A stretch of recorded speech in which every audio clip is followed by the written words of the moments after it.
देवताओं में गणेश क्यों श्रेष्ठ हैं? भगवान शिव गुरु कथा और लीला का एक उत्कृष्ट उदाहरण। भगवान शंकर जी के दो पुत्र थे, एक गणेश और दूसरे स्वामी कार्तिकेय। एक दिन दोनों के विवाह के लिए आपस में ही झगड़ने लगे। दोनों का कहना था कि पहले मेरा विवाह किया जाए।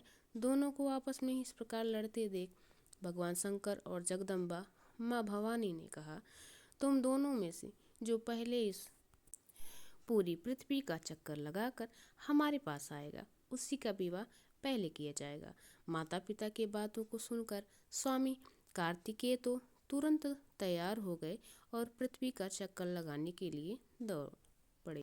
लेकिन समस्या तो हमारे गणेश जी के लिए था।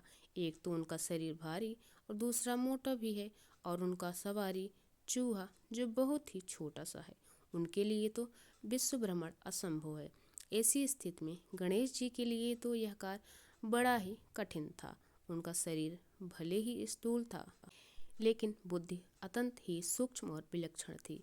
श्री गणेश अविलंब पृथ्वी की परिक्रमा का एक सुगम और सुलभ रास्ता निकाला। उन्होंने सोचा कि इस जगत के मालिक तो मेरे माता पिता हैं। अगर मैं उनकी प्रदक्षिणा कर ली तो पूरे पृथ्वी का प्रदक्षिणा पूर्ण हो जाएगा। तथा बिना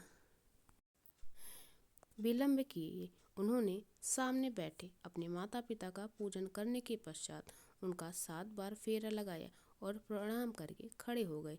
और उन्होंने कहा, लीजिए, मैंने पूरी पृथ्वी का प्रदक्षिणा कर ली।